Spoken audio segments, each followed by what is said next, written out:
Right. Now this is where this gets interesting, because holy shit, this main card is amazing. Yeah, it is. So amazing, in fact, that we get a bantamweight fight to kick the card off between Piotr Yan and Song Yadong. Now, I have no idea where you're going to go on this one, but all I can say, I'm not going to get too far into this. I'm not ready to give up on Piotr Yan yet. Like, I know that he's technically lost 3 in a row. You know, the first was a DQ. He was dominating that fight against Aljo, who is sensational. You know, he obviously lost the rematch of that fight. It was a reasonably close fight, but Aljo, you know, won that 3-2, and I've already stated what I feel about Aljo. You know, then he loses to Merab, and Merab is Merab. You know, that style is really impossible to deal with, and I do think that Piotr underestimated him.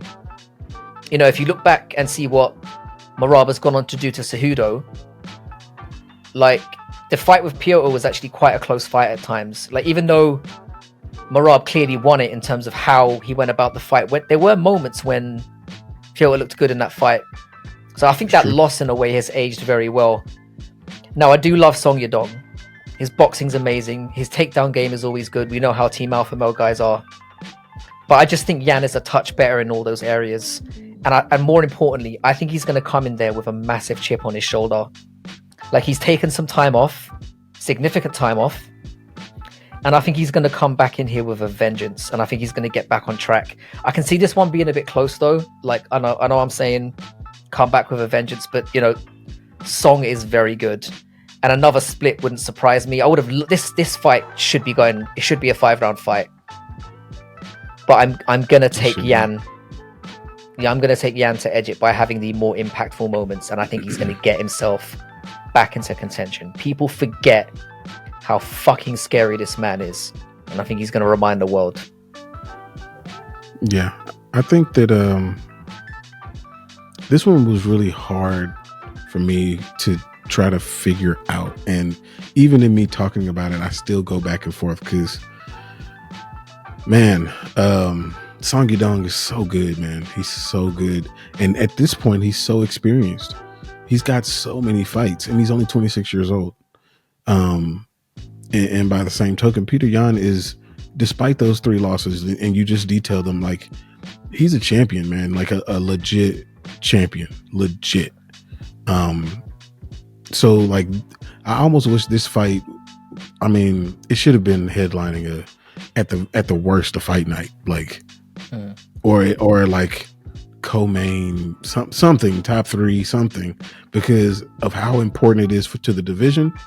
And also, if somebody falls out of the main fight, I'm sure they're going to take somebody from this one to fill in.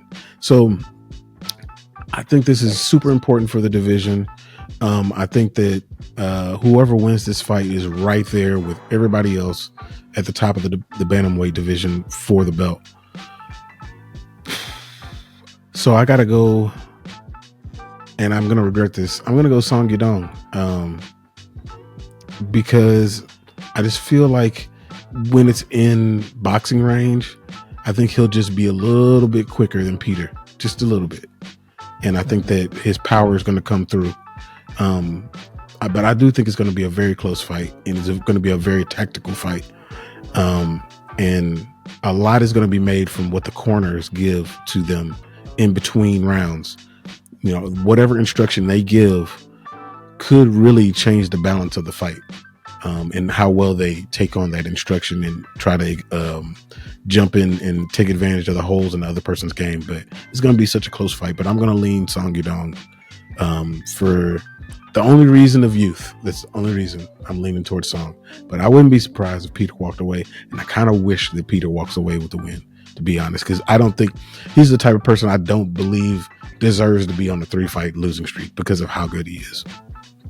Yeah, I don't think any of us saw that coming, and yeah, I think it feels like a win-win, in that a win-win, lose-lose again. You know, I'd be happy to see both guys win. I like both guys a lot, so yeah, I just, yeah, it was a tough one as well. I went back and forth on this quite a bit as well, but yeah. The fact that we've described virtually the same situation but picked different guys shows how potentially close this one could be. Mm-hmm.